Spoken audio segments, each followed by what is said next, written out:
지난 주간에 저희 집 앞에 있는 잔디를 좀 손보게 되었습니다. 근데 제가 손본다고 해봐야 잔디 좀 깎아주고, 그리고 여기저기에 불쑥불쑥 튀어나온 민들레를 제거해주는 그 정도입니다. 그런데 제가 이 가드닝에 별 큰 재미를 못 느끼는 것도 문제지만, 워낙 재간이 없어가지고 오랜 시간 들여서 이렇게 잔디를 정리해 주어도 과연 이 잔디밭이 손질된 것인지 아니면은 손질이 안 된 것인지 구분이 안 될 정도로 굉장히 엉망입니다. 그러니까 별 수 있습니까? 비료라도 열심히 뿌려주면은 잘 자라겠거니 생각하고 또 비료를 뿌려주면은 자라라는 잔디는 안 자라고 오히려 민들레만 온 밭에 창궐하는 것들을 보게 됩니다. 그런데 이 민들레 이놈이요, 좀 끈질긴 데가 있습니다. 여러분도 아시죠? 아무리 뽑아주고 뽑아줘도 어느새 그 민들레가 뿌리를 내리고 내려서 기어코 꽃을 피운다는 것입니다. 그래서 보일 때마다 뽑아주는데도 앞집 할머니 밭에 비하면은요, 저희 집은 거의 잡초밥입니다. 하루는 제가 이 민들레를 가지고 묵상을 좀 했어요. 첫째는 끊임없이 솟아난 이 민들레로 뒤덮인 앞마당이 마치 그리스도인이 되고서도 여전히 죄의 문제 허덕이는 우리의 모습과도 같다, 그런 생각을 했습니다. 우리는 분명히 죄를 지으면 안 된다는 생각을 가지고 있습니다. 그리고 주일마다 이렇게 말씀을 들으면 새롭게 결단도 합니다. 돌이켜야지, 바르게 살아야지. 그럼에도 불구하고 어느새 자라난 민들레처럼 여기저기서 우리 마음 곳곳에서 흉물스럽게 죄가 자라고 결국엔 그것이 꽃을 피워서 삶에서 악으로 열매를 맺어 간다는 것입니다. 아무리 한 번씩 크게 마음 먹고 깊게 뿌리 박힌 민들레를 뽑아내 주어도 여러분 그 밭을 매일매일 가꿔주지 않으면은 우리 삶은 죄로 가득한 잡초밭이 되어버립니다. 제가 자꾸 잡채밥이라 그러네요. 두 번째는 이 민들레가 이처럼 강인한 생명력을 가지고 있는 이유는요, 이 주변 환경과도 관련이 있다라는 것입니다. 기가 막히죠? 제가 그걸 발견했어요. 아무리 매일 민들레를 뽑아주어도 어느새 그 민들레 홀씨가 바람을 타고 날아와서 자리를 잡고 뿌리를 내려버립니다. 옆집에서 주변에서 끊임없이 민들레 홀씨들이 날아오는 것을 아무리 막으려고 해도 막을 수가 없는 것입니다. 이 말은 우리가 아무리 정직하고 거룩하게 살려고 해도 우리 주변을 둘러싸고 있는 상황과 환경이 우리를 죄의 자리로 이끌어 간다는 것입니다. 그래서 우리가 세상 속에서 살아갈 때 우리의 결단대로 또 우리의 신앙을 지키며 살아간다는 것이 너무나 힘들다고 저와 여러분이 고백할 수밖에 없습니다.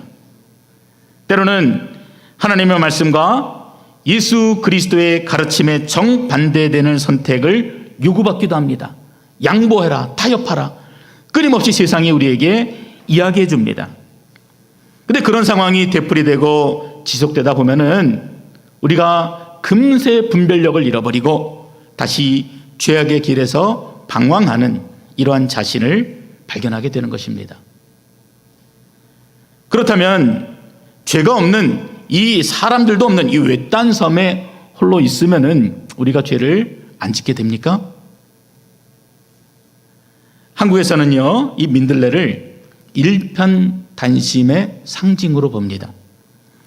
굵고 강한 뿌리 하나를 땅 속에 깊숙이 내리고 있어서 일편단심이다라고 이야기하기도 하고요. 또 서양 민들레 같은 경우는 어떠한 씨든지 다 받아들여서 날이 갈수록 민들레 객체수가 늘어가지만 한국에 있는 토종 민들레 같은 경우는 자신이 원하는 토종 씨앗만 일편단심으로 기다린다고 합니다. 그러다 끝내 그 씨가 오지 않으면은 부화가 되지 않는 무정란처럼 스스로 처녀 임신을 해버린다는 것입니다.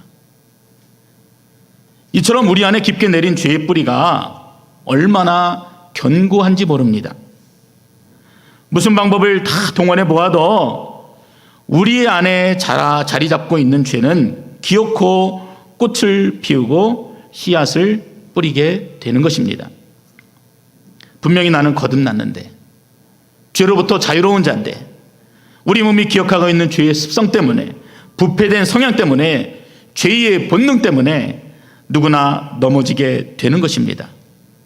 또한 그러한 스스로에 대해서 절망감을 느끼고 신앙의 허무함마저도 절감하게 됩니다. 오늘 본문에서 아모스 선지자가 느끼고 있는 절망감이 이와 유사합니다. 굉장히 같습니다. 지금 아모스 선지자는요, 이스라엘 백성들을 바라보고 또 이스라엘을 이끄는 영적 지도자들을 바라보면서 아주 심한 절망감을 느끼고 있습니다. 마치 민들레처럼 아무리 뿌리를 뽑아도 또 자라는 죄가 보이는 것처럼, 아무리 회개를 외치고 그들이 무릎을 꿇어도 여전히 죄악 가운데서 허덕이고 하나님의 자비를 조금이라도 느끼지 못할 정도로 타락한 모습들을 이스라엘이, 그리고 종교 지도자들이 보여주고 있기 때문에 그렇습니다. 그 당시 이스라엘은 그 마지막 번영기를 누리고 있었습니다. 당시 왕이었던 여로보암 2세는 솔로몬 시대에 버금가는 영토를 회복했고, 또 고대 근동의 무역로를 점령하고 있었기 때문에 정치적으로나 경제적으로 굉장한 풍요를 누리고 있었던 때였습니다. 가진 것이 많다 보니까 종교적으로도 풍요로웠습니다. 하나님 앞에 제사도 열심히 드리고, 그리고 드릴 수 있는 최상의 예물을 드릴 수 있을 정도로 교회가 풍요로웠습니다. 하지만 문제는 오히려 이러한 풍요로움 때문에 종교는 오히려 부패하고 영적 지도자들마저도 심각한 세속주의에 물들어 버렸다는 것입니다. 그래서 마치 소경이 소경을 인도하는 것처럼 그러한 모습들을 이스라엘과 그 종교 지도자들이 보여주고 있었습니다. 겉으로는 굉장히 풍요롭지요. 평화로워 보이지요. 아무 문제 없는 것 같지요. 그러나 실제로는 하나님의 무서운 심판을 앞두고 있는 그런 절망스러운 모습을 지금 보여주고 있었던 것입니다. 그래서 아모스 선지자가 안타까운 마음으로 이 글을 적고 있는 것입니다. 저는 현대 교회가 세상 가운데 보여주고 있는 모습들이 이와 같다라고 생각합니다. 물론 당시에 제사장들처럼 부패했다고 말할 수는 없을 것입니다. 그러나 버금가는 모습들을 우리가 뉴스를 통해 확인합니다. 그런데 그 문제들도 경제적인 풍요로움과 아주 밀착되어 있습니다. 교회가 가진 것이 많다고 보니까 누리고 있는 그것들을 교회가 포기하려고 하지 않습니다. 교회도 더 크고 더 좋고 더 편한 것들이 그 가치와 목표가 되어버렸습니다. 당연히 목회자들도 돈을 좋아하고 거짓말을 예사로 하고, 심지어는 양떼들을 이용하여 자기 몫을 챙기는 사람도 있습니다. 그뿐입니까? 탈법과 탈세를 일삼고 공금을 횡령하고 교회가 마치 자기 것인 양 자녀들에게 세습하는 목회자들에 대한 이야기는 이제 더 이상 새로운 이야기도 아닙니다. 그것만이 아닙니다. 세상 정치판에서도 보기 어려운 추태들이 교회 지도자들이 모인 자리에서 버젓이 일어나고, 또 나름대로 한자리 하기 위해서 돈을 주고 감투를 사고 파는 일들도 일어나고 있습니다. 그런 세속적인 지도자들이 이끄는 현대교회의 모습은 지금 아모스 선지자가 보는 이스라엘의 상황과 결코 다르다고 할 수가 없는 것입니다. 과연 저를 비롯해서 자신이 세속주의에 오염되지 않았다고 자신 있게 양심 선언을 할 수 있는 목회자가 이 땅에 과연 있을까? 너무도 가슴 아픈 현실이지만 이것이 부인할 수 없는 우리의 자화상인 것입니다. 오늘 본문 7절에 보면은 이처럼 죄악으로 가득한 이스라엘과 영적 지도자들에게 하나님께서 다림줄 환상을 보여주십니다. 여자분들은 이 다림줄이 무엇일까 감이 없으시겠지만 남자분들은 아마 많이 들어본 단어일 것입니다. 이 집을 지을 때 필요한 도구입니다. 사람들이 벽을 쌓게 되지요. 벽을 쌓게 될 때 이쪽하고 이쪽에다가 줄을 매달습니다. 매달고 이 줄에 맞추어서 벽돌을 쌓아가는 것입니다. 그냥 쌓으면 어떻게 됩니까? 이 벽돌이 우로 치우치든지 좌로 치우치든지 그래서 넘어져 버리지요. 그래서 이 줄을 매달아 놓고 이 줄에 맞추어서 벽돌을 수직으로 세워 나가는 것입니다. 그런데 하나님께서 담 곁에 서서 다림줄로 그 담이 똑바로 서 있는지 측정하고 계시다. 하나님이 이스라엘을 하나님의 다림줄로 측정하고 계시다 하는 그 환상을 아모스가 본 것입니다. 여러분 무섭죠? 이 환상이 여러분 무엇을 의미한다고 생각하십니까? 두 가지입니다. 여러분 기억하십시오. 그것은 점검과 심판입니다. 첫째로 하나님께서 이 다림줄로 지금 당신의 백성들이 우리들이 하나님의 나라를 바르고 의롭게 세워가고 있는지 면밀하게 그리고 정확하게 점검하고 계시다는 것입니다. 믿으십니까? 아멘. 두렵지만 사실입니다. 그것은 지금 이스라엘의 상태가 하나님 당신께서 처음 세우실 때의 모습과 같은지 끊임없이 살펴보고 계시는 것입니다. 마치 건설사들이 건물을 완공한 후에도 수시로 그 건물이 처음 지을 때의 상태를 유지하고 있는지 점검하는 것처럼 그렇게 하나님께서 확인해 보고 계시다는 말이죠. 현대교회의 기복적이고 싸구려로 변질된 복음을 신랄하게 비판하는 목회자가 있습니다. 아마 인터넷을 여러분이 찾아보시면 쉽게 이번에 설교를 들을 수가 있는데 폴 워셔라는 목사님이십니다. 그래서 기성교회들로부터 많은 비난을 받기도 하지만 그분의 메시지를 들어보면 굉장히 강력합니다. 근데 이분이 어느 집회에서 설교를 끝냈을 때 9살 정도 되는 어느 꼬마아이가 이 목사님 앞에 부들부들 떨면서 걸어 나왔습니다. 목사님이 강대상에서 내려왔습니다. 도대체 무슨 일이니? 그러자 아이가 다시 묻는 겁니다. 목사님, 저처럼 사악한 죄인도 구원받을 수 있나요? 아니 네가 도대체 무슨 잘못을 했는데 그러니? 그랬더니 이 아이가 부르르 떨면서 목사님, 엄마 말을 안 들었어요 그러더래요. 그러니까 아이의 말을 듣고 있던 교인들이 다 웃었습니다.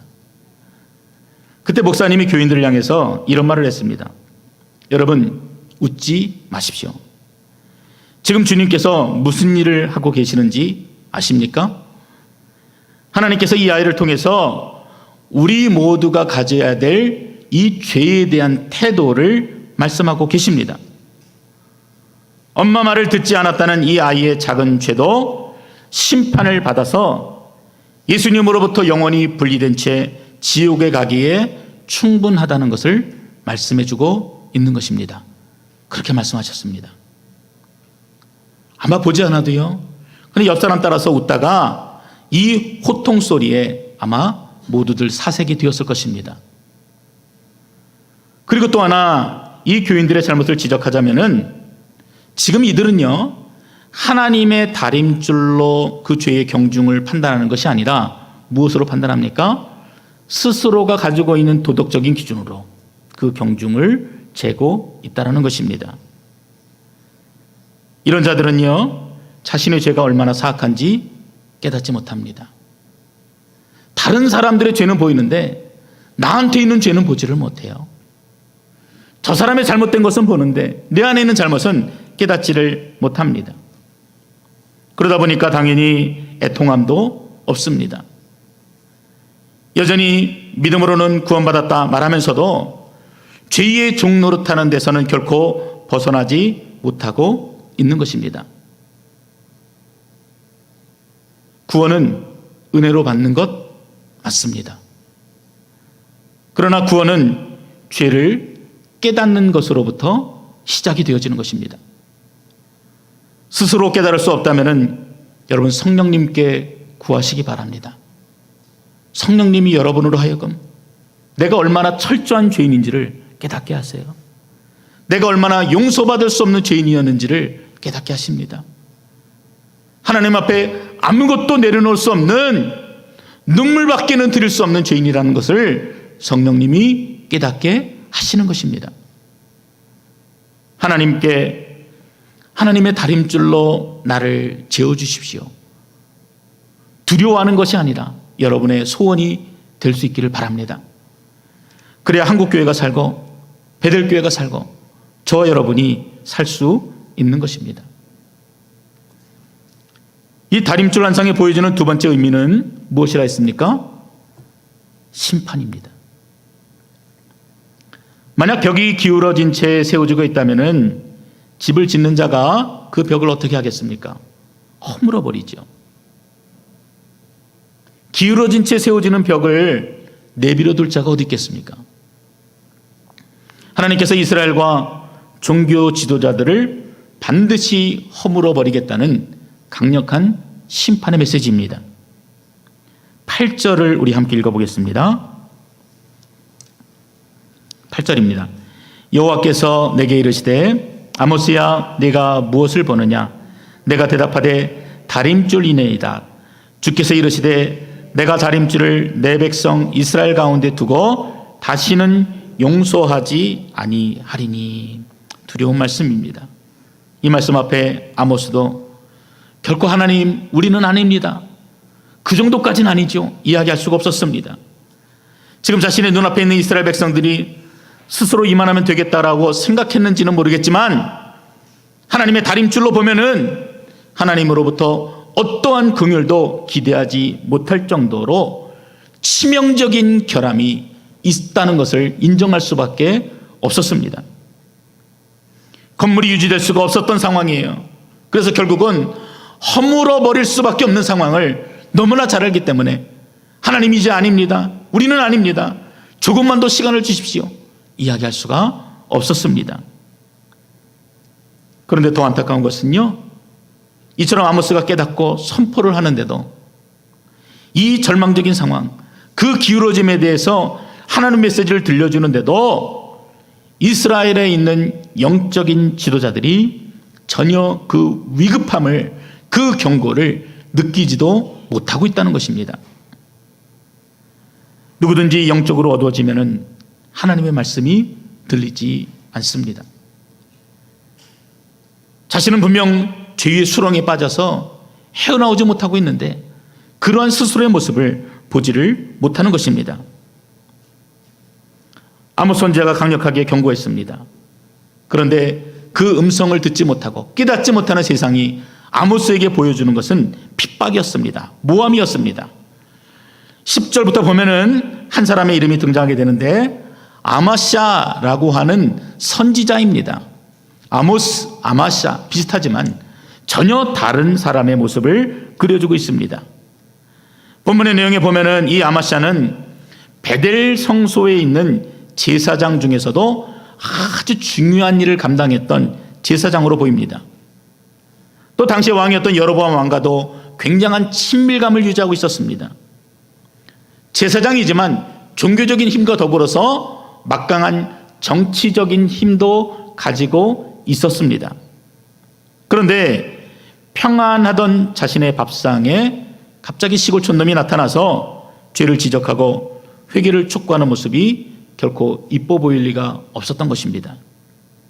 이 아모스라는 자를 그대로 두었다가는 그동안 자신이 열심히 쌓아놓았던 입지가 손상될 뿐만 아니라 경제적인 손실, 그 모든 것들마저도 다 잃어버리겠다 생각했습니다. 이제까지 쌓았던 모든 것을 결코 놓치기 싫었습니다. 내가 진리를 왜곡해서라도 할 수만 있다면 이 모든 것들을 그대로 킵하고 싶었습니다. 그래서 이 바른 말하는 이 아모스를 유대 땅으로 쫓아버리기로 마음을 먹습니다. 12절과 13절에 아마샤가 아모스에게 이렇게 말합니다. 선견자야, 너는 유대 땅으로 도망하여 가서 거기에서나 떡을 먹으며 거기에서나 예언하고 다시는 베델에서 예언하지 말라. 이는 왕의 성소요 나라의 궁궐림이니라. 어디서 많이 들어본 말 같지 않습니까? 지금 아마스야의 이 말은요, 내 밥그릇 건드리지 말라, 그 얘기입니다. 그리고 가라고 하는 것도 아니고 도망하라 라고 이야기하면서 지금 윽박을 지르고 있는 것입니다. 그리고 뒷부분에 했던 말을 보세요. 참 기가 막힙니다. 다시는 베델에서 예언하지 말라. 이는 왕의 성소요 왕의 궁임이니라. 여러분, 하나님이 계신 성소가 왕의 것입니까? 베델교회가 목회자의 것입니까? 3천억짜리 건물을 세우면 그것이 사람의 것이 되어집니까? 그렇지 않아요. 이 말도 안 되는 말을 지금 이스라엘의 영적 지도자가 하고 있는 것입니다. 아마샤가 정치적인 지도자들과 결탁해서 지금 그들의 시녀 노릇을 하고 있는데 얼마나 충실하고 있는지, 얼마나 타락했는지를 정확히 보여주는 문장입니다. 여러분도 스스로에게 질문해 보시기 바랍니다. 과연 내가 좋아하는 목회자는 어떤 목회자인가? 내가 듣고 싶어하는 설교는 어떤 설교인가? 하나님의 말씀을 가감없이 전하는 아모스 같은 자인가? 아니면은 자신이 지니고 있는 지위나 재산을 계속 유지하기 위해서 모든 것이 하나님의 축복 아래에서 잘 되어 간다라고 말하는 아마샤 같은 설교자입니까? 실제로도 그렇습니다. 하나님의 축복을 빌어주는 설교를 하거나 성도들의 비위를 맞는 그런 설교를 하게 되면은 아멘 아멘 외치다가도 그들의 죄악에 대해서 회개하도록 요청하거나 각자의 십자가를 지고 주님을 따르도록 하는 설교를 하면은 얼굴이 구겨지고 불편한 마음이 그대로 노출이 됩니다. 그리고 그런 설교가 반복이 되면은 마음에 맞는 설교자를 찾아서 다른 교회를 기웃거리거나 아예 그러한 목회자로 바꾸어 버립니다. 이러한 현실 속에서 오늘 본문이 주는 메시지가 여러분 들리십니까? 참다운 교회는 하나님의 말씀이 가감없이 그리고 용기 있게 전해지는 교회가 참된 교회입니다. 많이 모여서 좋은 교회가 아니고 할 수 있는 프로그램이 많아서 좋은 교회가 아니고 아이들을 편하게 맡길 수 있어서 좋은 교회가 아니고 성도들이 많아서 내가 그 사이에 숨어있기 좋아서 나의 죄를 완벽하게 덮을 수 있어서 그래서 좋은 교회가 아니라 진노의 음성이, 진리의 음성이 온전히 선포되어지는 교회가 그 마지막 때에 참된 교회가 된다는 것입니다. 저는 여러분이 그러한 교회를 꿈꿀 수 있기를 바랍니다. 어쩌면 내 몸이 원하는 것이 아닐 수가 있어요. 여전히 우리는 죄의 허물을 가지고 있기 때문에 보기 좋은 것, 끌리는 것, 편한 것에 마음이 갈 수가 있습니다. 그러나 구별할 수 있는 은혜가 여러분에게 있으시기를 바랍니다. 참된 교회를 구별하고 참된 목회자를 구별하고 아마샤 같은 거짓 지도자를 구별하는 그 은혜가 여러분에게 있으시기를 축원합니다. 마지막 때에 너무나 필요해요. 자신의 안위와 이익을 누리기 위해서 과장하고 모함하고 때로는 거짓말도 서슴지 않는 사금 목자를 구별할 수 있어야 합니다. 그러면 이처럼 죄악이 가득한 세상에 참다운 제사장이란 어떤 자들이겠습니까? 자신에게 맡겨진 양들에 대해서는 하나님의 준엄한 심판에 대해 온전한 진리의 말씀을 선포하는 자입니다. 그래서 그들로 하여금 회개의 자리로 이끄는 참다운 목자가 되는 것입니다. 스스로에 대해서는 섬기는 종으로서의 소명을 잃어버리지 않는 것입니다. 양을 위해서 아낌없이 모든 것을 내어주셨던 예수님처럼 천박하고 세속적인 자본주의, 대형주의, 성공주의를 버리고 하나님의 소명을 따라 선한 목자로서의 삶의 가치를 두고 살아가는 제사장을 여러분들이 구하시고 찾으셔야 하는 것입니다. 여러분, 제가 그런 자가 될 수 있도록 기도해 주십시오. 이 땅에 있는 목회자들이 진리 가운데 바로 설 수 있도록 여러분들이 기도하셔야 합니다. 여러분이 보는 것은 빙산의 일각에 불과합니다. 이 땅에 있는 목회자들이 참된 진리를 붙들고 그 소명 안에 살아갈 수 있도록 간구하시는 여러분이 되셔야 합니다. 아마샤가 아모스의 사역에 대해서 문제를 제기하자 아모스가 이렇게 이야기합니다. 너무 감격적이죠. 14절과 15절의 말씀인데 자신의 소명에 대해서 간증하는 내용입니다. 우리 그 부분은 함께 읽어보겠습니다. 14절과 15절입니다. 같이 읽습니다. 아모스가 아마샤에게 대답하여 이르되 나는 선지자가 아니며 선지자의 아들도 아니라 나는 목자여 뽕나무를 재배하는 자로서 양떼를 따를 때에 여호와께서 나를 데려다가 여호와께서 내게 이르시기를 가서 내 백성 이스라엘에게 예언하라 하셨나니. 자신의 직함을 드러내지 않아요. 존경받으려고 하지도 않습니다. 자신이 받은 소명이 있지만 그 소명보다도 하나님의 음성 가운데 충실하겠다는 믿음의 고백이 이 아모스에게 나타납니다. 진리를 선포하는 자신의 모든 활동이 하나님이 부르셔서 내게 주신 것이라는 것입니다.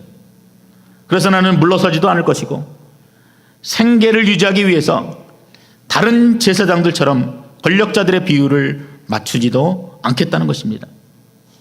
오직 하나님의 뜻만을 전하겠다, 그렇게 말하고 있습니다. 이런 사역자를 위해서 기도하십시오. 이런 복음이 진리가 선포되어지는 교회가 되도록 소원하시기 바랍니다. 사람들이 비난이 있어도 진리가 왜곡되지 않는 교회, 목회자들이 소명으로 충만하여서 말씀과 목양에 헌신하고 충성하는 교회, 예수님을 따라서 아낌없이 포기하고 나눠줄 수 있는 교회, 죄에 대해서 늘 민감하여서 깨어있는 교회, 그 교회가 베델교회가 되기를 꿈꿔야 하는 것입니다.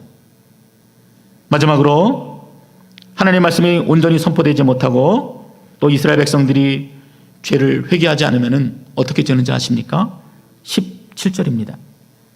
여호와께서 이와 같이 말씀하시기를 내 아내는 성읍 가운데서 창녀가 될 것이요 내 자녀들은 칼에 엎드러지며 내 땅은 측량하여 나누어질 것이며 너는 더러운 땅에서 죽을 것이요 이스라엘은 반드시 사로잡혀 그의 땅에서 떠나리라 하셨느니라. 북이스라엘이여, 이 말씀의 예언대로 BC 722년에 아수르의 침공으로 인해서 젊은이들이 죽고 백성들이 유배당하고 여인들이 팔려가는 비극적인 심판을 경험하게 됩니다. 교회와 성도는 하나님의 진리가 승리하는 최후의 승리를 믿는 소망의 사람들입니다. 주변에 흔히 볼 수 있는 민들레처럼 우리를 둘러싼 현실의 삶은 죄로 가득하고 마치 그것이 진리인 양 거짓된 소리들을 끊임없이 우리들에게 들려줍니다. 그러나 진리의 말씀이 온전히 선포되어지는 곳에 새로운 희망과 승리가 있음을 믿으시기 바랍니다. 그 소망은 결코 흔들리지 않을 것입니다. 세상은 끊임없이 진리는 없다, 그것은 환상이다, 착각이다 유혹해도 그 진리를 붙든 자는 살고 붙들지 못하는 자는 심판에 거하게 될 것입니다. 요한일서 1장 4절입니다. 무릇 하나님께로부터 난 자마다 세상을 이기느니라. 세상을 이기는 승리는 이것이니 우리의 믿음이니라. 하나님의 진리와 예수 그리스도의 복음으로 충만하시기 바랍니다. 세상을 넉넉히 이기는 승리자가 되시기를 주의 이름으로 축원드립니다.